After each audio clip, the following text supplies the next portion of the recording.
네, 우리 읽은 본문의 말씀을 가지고 아직 남은 사명이라는 제목으로 말씀을 나누고자 합니다. 1944년 6월 6일 D-Day에 실시된 상륙작전이 있습니다. 노르망디 상륙작전입니다. 이 노르망디 상륙작전의 이 의미를 파악하지 못하게 하기 위해서 이 사람들이 일부러 D-Day라는 날을 처음 사용했어요. 그래서 우리가 흔히 D-Day 많이 쓰는데 D-Day는 이 노르망디 상륙작전의 개시를 뜻하는 겁니다. 그래서 이때 처음 시작된 단어예요.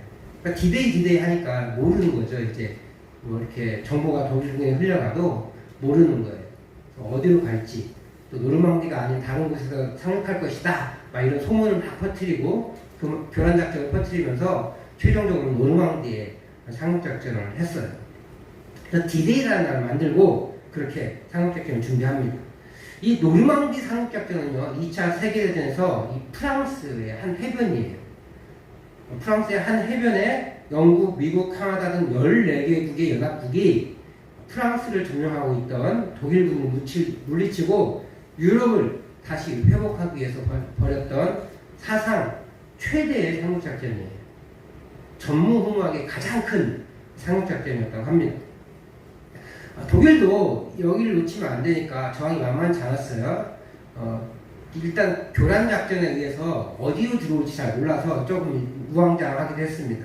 그리고 그들도 기민하게 잘 대처하지 못했던 것도 있었어요. 그러나 독일이 워낙 그때까지만 해도 기세가 등등했기 때문에 쉽게 물러서지 않았습니다. 그래서 작전 성공이 이 연합군의 예상보다 훨씬 늦어졌어요. 칸이라는 곳을 점령하려고 했는데 한 달 넘게 걸렸습니다. 어쨌든 우여곡절 끝에 이 칸이라는 곳을 점령하게 되었고 이후에 독일군은 지리멸렬하게 되었어요. 그리고 마침내 1945년 4월 30일에 독일의 히틀러가 자살을 합니다. 그래서 이제 총통이 사라지니까 군 지휘부의 수뇌부에서 어떻게 더 이상 어떻게 할 수가 없으니까 마침내 5월 7일 날, 그해 5월 7일 날 무조건 항복합니다 라는 서면에 서명을 해요. 그렇게 되므로 5월 7일 날은 사실상 2차 세계대전에 종식된 날과 다름없습니다. 물론 그 이후에 다른 연합군들이 있잖아요. 이탈리아라든지 이런 연합군들이 계속해서 저항을 했고요. 그리고 우리가 잘 알고 있듯이 일본은 8월 15일까지 저항을 했어요. 그래서 8월 15일, 1945년 8월 15일에 완전히 종식되었지만 독일의 패배로 실질적으로는 2차 세계대전이 종식된 것과 다름이 없습니다. 2차 세계대전의 승리의 저우추가 연합군, 미국을 중심으로 한 영국, 카나다 이런 연합군으로 승리 저우추가 기울게 된 것이 바로 이 노르망디 상륙작전이었어요. 노르망디 상륙작전 이후에 연합군은 독일과 그 동맹국들을 몰아붙여 승리에 이르게 된 것이죠. 그러나 노르망디 상륙작전이 일어났던 해가 1944년이고 그 다음에 히틀러가 죽고 그 다음에 그들이 항복한다는 서면에 사인을 한 게 1945년 5월 7일이에요. 거의 1년이죠. 11개월 정도의 기간이 있어요. 그리고 그 이후에도 역시 일본이나 다른 나라에서도 계속 저항을 하고 있었죠.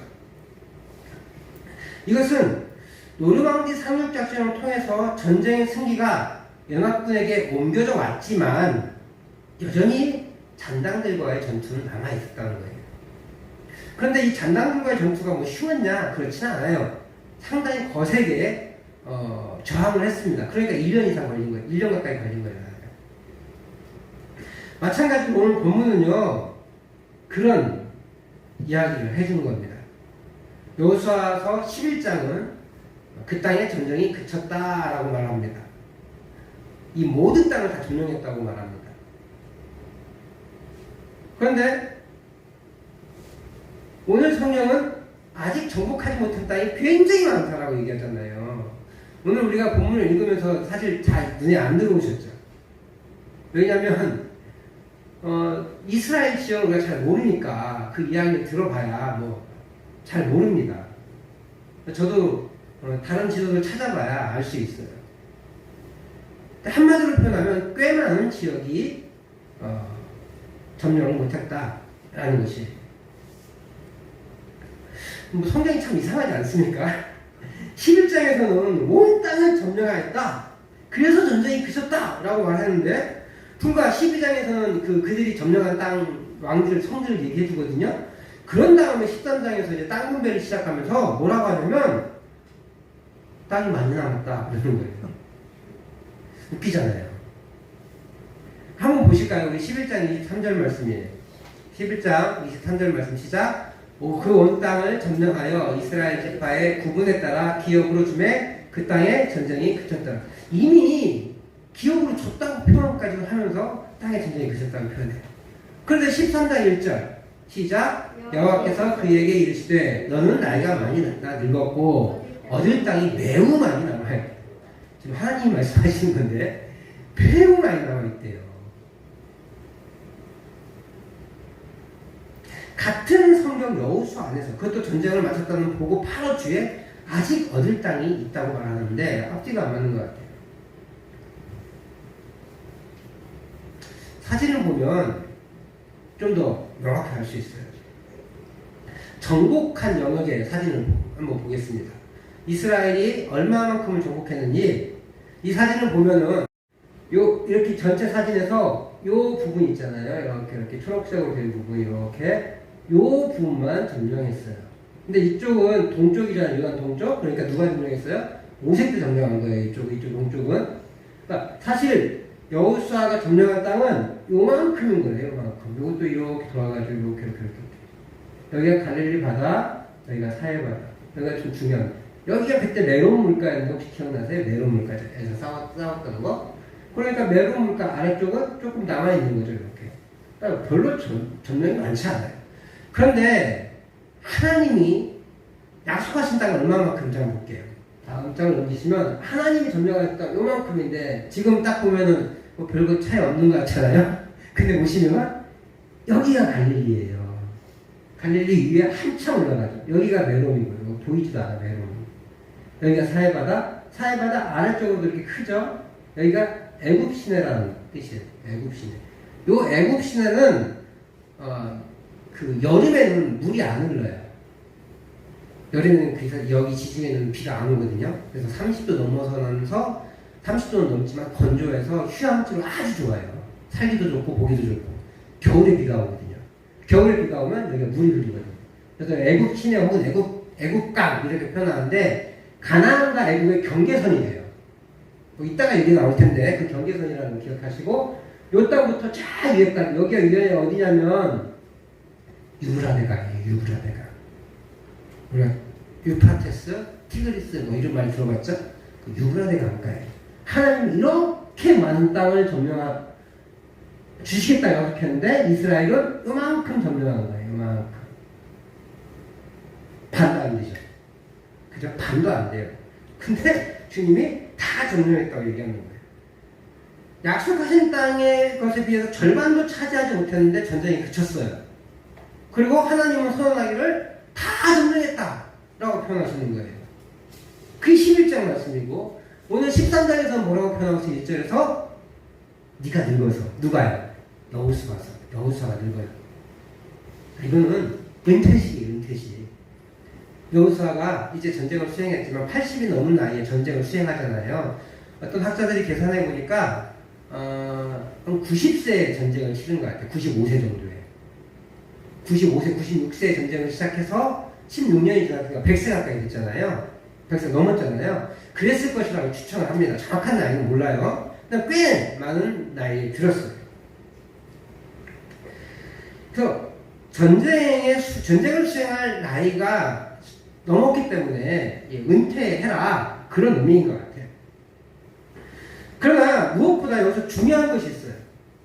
뭐 다 정복했기 때문이다, 여호수아가 늙어서 그렇기 때문이다 라고 생각할 수 있겠지만 진짜 중요한 것은 이스라엘이 아직 다 정복은 못했지만 그냥 정복한 지역에서만 살아라 라고 말하지 않았다는 거예요. 우리가 6절 말씀을 아까 봤는데 분배해주고 그 땅을 다 점령하게 해라, 거기서 살게 해라 라고 주신 거예요. 새로운 설명을 주신 거예요. 그런데 왜 그렇게 말씀하시느냐? 왜 정복전쟁에서 다 점령하지도 못했고 이제 와서 정복하지 못한 땅까지 분배해 주면서 계속 점령하며 살라고 말씀하실까? 중요해요. 이것은 하나님의 능력 없음을 얘기하는 게 아니에요. 하나님이 처음부터 그렇게 계획하셨던 거예요. 신명기 7장 22절입니다. 내 하나님 여호와께서 이 모든 민족들을 내 앞에서 조금씩 쫓아내시리니 너는 그들을 급히 멸하지 말라. 들짐승이 변성하여 너를 해할까 하노라. 하나님이 급히 쫓아내신대요? 아니요. 조금씩 쫓아내시겠대요. 조금씩. 그러니까 너희들도 한꺼번에 급히 쫓아내지 말아라. 급히 쫓아내면 어떤 일이 벌어질까봐. 땅이 황폐해져서 들짐승이 많이 생겨서 공격당할까봐 이스라엘. 그렇잖아요. 요즘 우리가 조금 이 시골에 그 인구가 줄어드니까 들짐승이 많이 내려오죠. 옛날보다. 그죠? 도심에서도요, 이게 산까지 전부 이렇게 막 아파트를 짓고 그러니까 그 아파트 지하 주차장에 멧돼지가 나타나고 그래요. 먹을 게 없으니까 거기 내려오는 거죠. 그리고 요즘 지리산에 올라가면 몇 년 전에는 지리산을 아주 쉽게 올라갈 수 있었는데 지금은 지리산에 올라가면 뭐라고 표현하면 곰주의라고 써있어요. 물론 사람들이 일부러 그 반달곰을 그 보호하기 위해서 만들어 놓긴 했지만 그 정도로 이제 위협이 될 수도 있다는 것을 보여주는 거예요. 사람이 적어지면 들짐승이 번성할 수밖에 없어요. 그런데 이스라엘 백성들이 그렇게 한꺼번에 다 멸한 다음에 이스라엘의 곳곳에 잘 정착하는 것이 아니라 아무래도 모여서 살기 때문에 그 나머지 땅에서는 사람이 살지 않게 되겠죠. 그러면 자연스럽게 들짐승이 더 많아지고 들짐승이 더 많아지면 인간에도 내려와서 공격을 할 수도 있다는 것이에요. 하나님이 그것까지도 예견하시고 급히 내쫓지 않겠다라고 말씀하신 것이죠. 하나님은 처음부터 가나안의 모든 족속을 한꺼번에 멸할 생각이 없으셨습니다. 그렇기에 아직 다 점령하지 않았지만 전쟁을 그치게 하신 것이죠. 그리고 때마침 여호수아도 나이가 많아서 더 이상 전쟁을 수행할 수 없는 상태에 이르렀기 때문에 그렇습니다. 무엇보다 이미 핵심 지역은 다 점령했기 때문에 모든 지역을 점령한 것이나 다름없었기 때문에 그렇습니다. 그러므로 이것은 땅을 분배받은 사람들에게 새로운 사명을 주는 거예요. 땅은 다 정복하지 못하였지만 앞서 주신 땅을 모두 정복하는 것이 이스라엘의 사명이에요. 이 사명이 언제 완성된지 아세요 혹시? 솔로몬 시대. 여호수아와 솔로몬 시대의 간극은요 약 450년 정도 됩니다. 짧게 잡아서 450년입니다. 450년이 지나야 하나님이 약속하신 가나안 정복이 완성되는 거예요. 그것도 솔로몬 시대 이후에 또 급격히 줄어들죠. 그러니까 우리가 하나님이 가나안에 약속하신 그 땅은요 다윗과 솔로몬 시대 그 짧은 80년 그 기간 말고는, 아니 더 정확하게는 솔로몬이 북쪽을 통치하기 그 기간까지의 한 20-30년밖에 되지 않아요.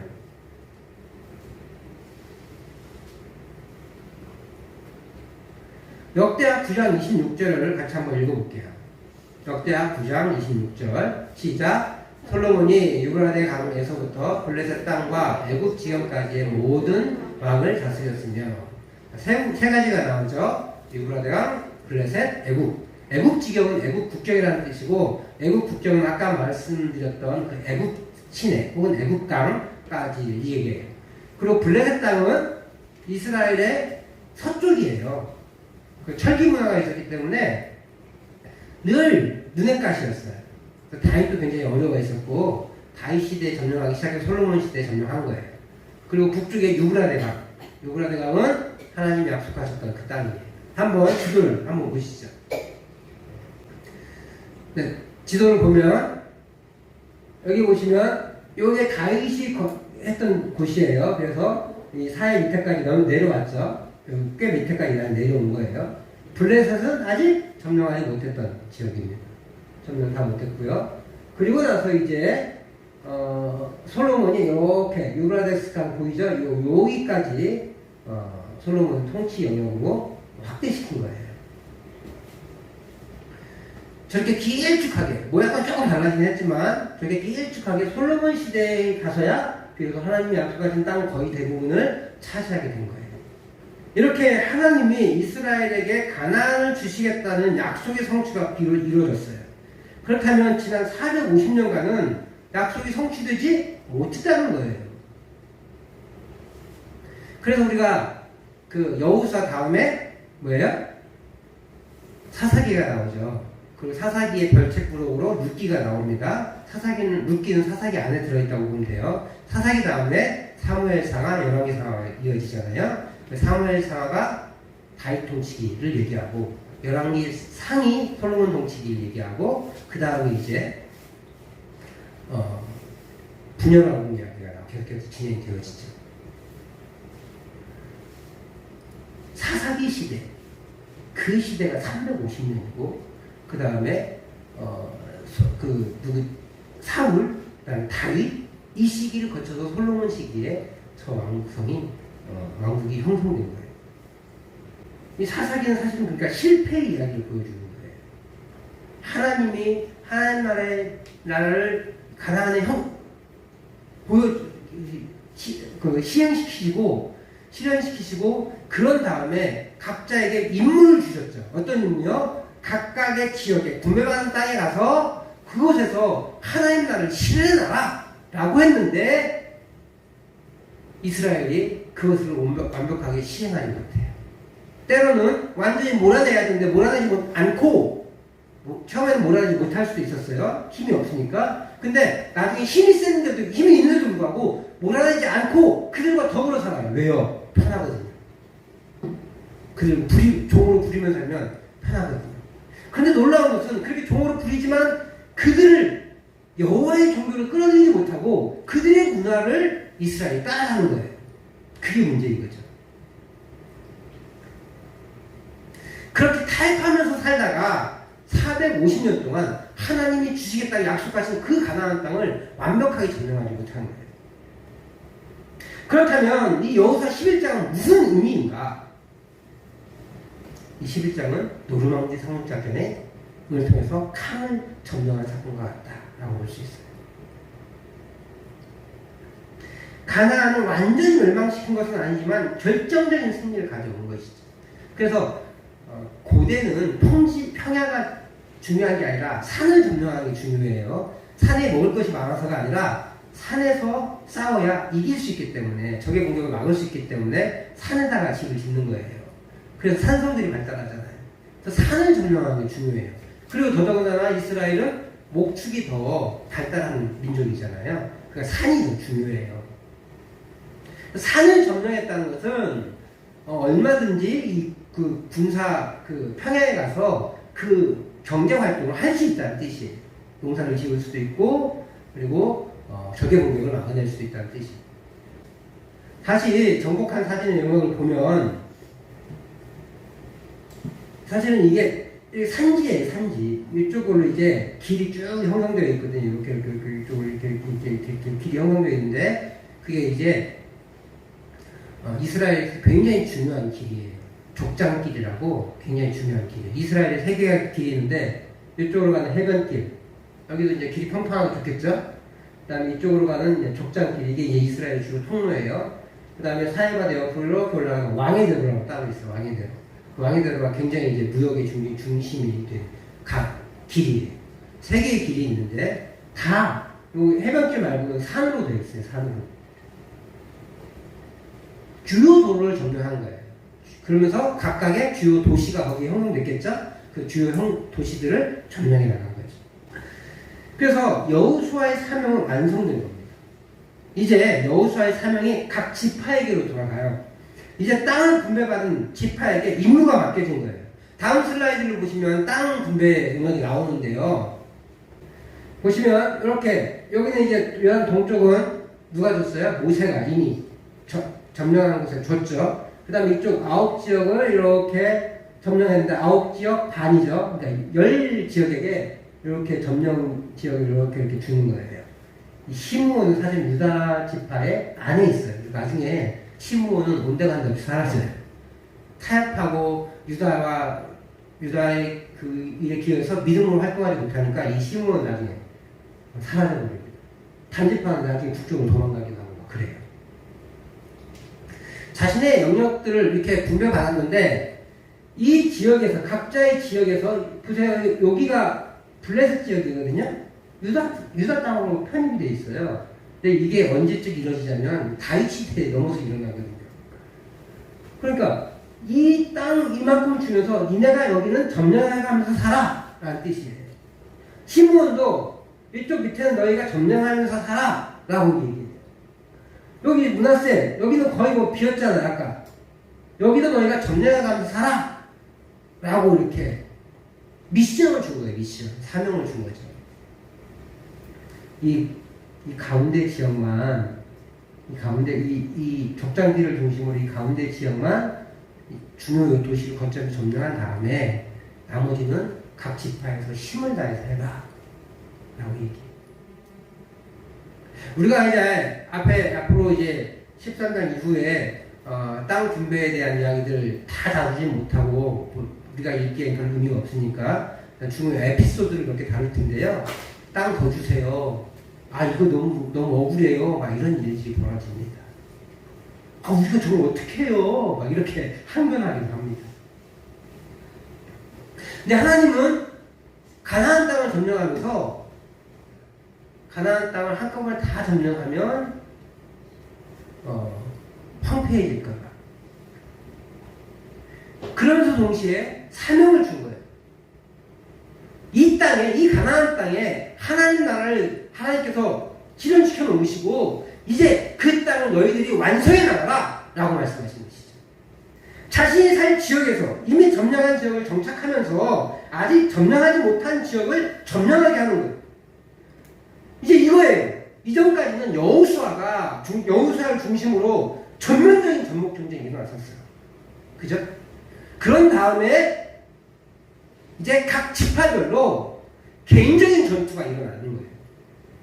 이것은 앞서 7장 22절, 신명기 7장 22절에서 이야기한 것처럼 여호와의 능력이 부족해서가 아니라 이스라엘이 가나안에 안정적으로 잘 정착할 수 있도록 하기 위한 것이었어요. 다시 말하면요, 하나님의 이 가나안 정복을 통해서 하나님의 사랑이 들어가 있어요. 혹시나 황폐해질까 너무 많이 줍니다. 동시에 사명을 줍니다. 너희들이 계속 흥황하고 계속해서 그 땅을 점령해 나가라.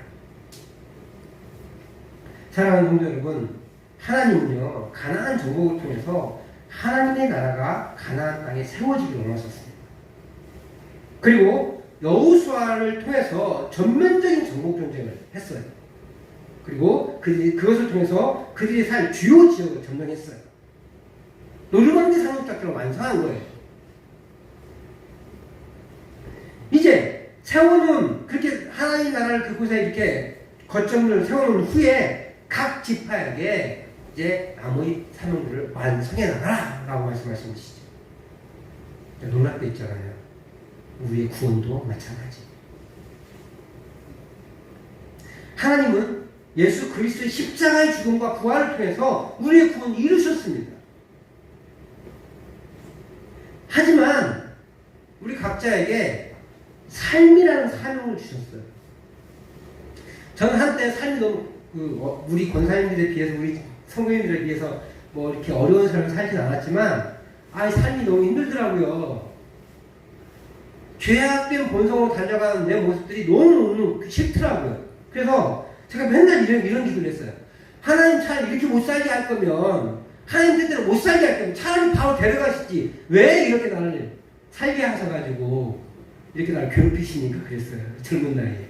이게 30대 때 했던 기도예요. 바보 같은 기도였죠. 너무 불편했어요. 신앙생활 살고 싶은데 못 사는 거예요. 너무 속상하니까 왜 살려주셔가지고 나 이렇게 그렇게 하냐고 막 그렇게 원망으로 드린 적이 있어요. 그래서 곰곰이 생각해보니까 야, 예수 믿는 다음에 바로 죽는 게 제일 좋더라고요. 천국 가는 게. 천국 가잖아요. 더 좋은 데 가는 건데. 근데 왜 살려주셨을까? 그냥 바로 안 데려가시고. 그러니까 내가 바로 가면 나를 통해서 예수 믿는 사람이 한 명도 안 생기겠더라고요. 그렇잖아요. 내가 예수 믿는 다음에 바로 천국 가면 우리 모든 사람들이 그렇게 된다면 누가 우리 때문에 예수 믿겠어요? 그럼 예수 믿는 게 끊어지겠죠. 다시 말씀드리지만 예수 믿는 다음에 바로 죽는 것이 우리한테 가장 좋아요. 상급은 잘 모르겠어요. 상급 없으면 어때요? 천국인데. 지옥이 아닌 천국인데. 그런데 있잖아요. 하나님 살려주신 거예요. 무엇을 위해서요? 삶이라는 사명을 우리에게 주신 거예요.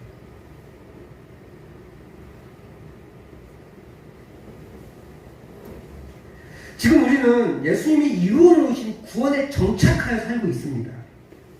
그렇지만 계속해서 이루어야 할 사명이 우리에게 있어요. 그렇습니다. 우리에겐 아직 사명이 남아있습니다. 하나님 나라의 완성이라는 우리의 사명이 우리에게 남겨져 있습니다. 쉽지 않지. 완성되었으면 벌써 끝났겠죠. 하지만 이것은 우리가 얼마나 이를 잘 감당하느냐에 따라서 하나님 나라 완성이 달려 있습니다. 하나님은 우리에게 그냥 예수 믿은 다음에 아무렇게나 살아도 된다고 하지 않으셨습니다.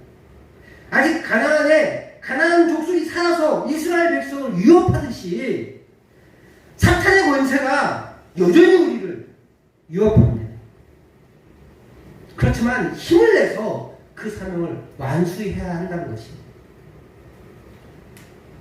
왜 하나님이 가나안 땅 정복에 대한 약속을 하셨는데 그 약속이 450년이 지나서 이루어졌을까요?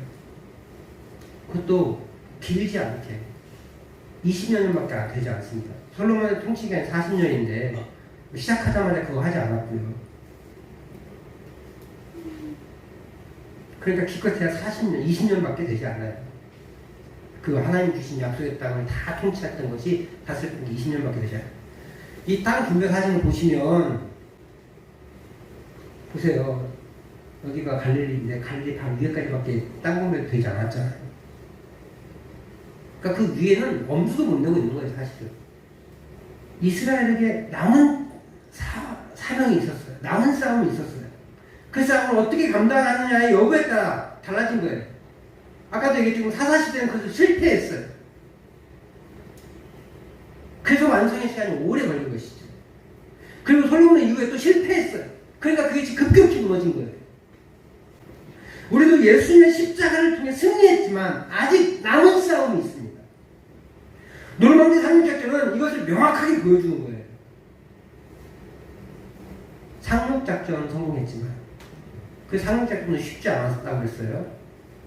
상륙작전을 성공해서 칸을 점령하는 데까지 한 달이 걸려요. 한 달 넘어요. 얼마나 치열하게 싸웠겠어요. 상륙작전은 성공했지만 잔당들을 처리했어야 했어요. 1년 걸립니다. 사랑하는 성도 여러분, 우리에게 남은 싸움이 있습니다. 하나님 나라의 완성의 싸움이 있습니다. 우리가 치열하게 믿음의 싸움을 할 때 하나님 나라를 세워가는 거예요. 하나님을 내 중심에 세우고 내가 더 많이 얻는 것을 계속 수고하는 것이 아니라 편리한 것을 추구하는 것이 아니라 하나님을 내 중심에 세우고 하나님이 원하시는 삶을 살아가는 거예요. 그것이 하나님 나라를 세워가는 거예요. 내가 참되게 하나님의 통치를 받아가는 것이죠. 그리고 아직 통치를 받지 않고 있는 그 사람들에게 하나님의 통치를 받을 수 있도록 복음을 증거하는 거예요. 그러기 위해서 우리는 영적 전쟁에 촉각을 세워야 합니다. 그냥 물 흐르듯이 세상의 조류에 휩쓸려 그렇게 떠나려가는 것이 아니라, 우리가 얼마 전에 히브리서 묵상했잖아요.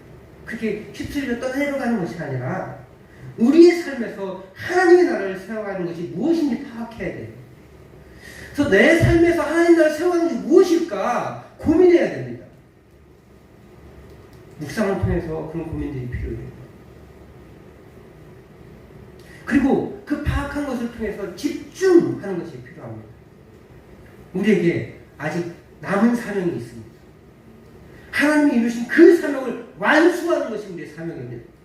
우리 일평생 우리 하나님이 우리에게 남겨주신 그 사명을 완수함으로 저와 여러분들이 하나님의 나라를 세워가시는 우리 성도님 되시길 주의 이름으로 축복합니다.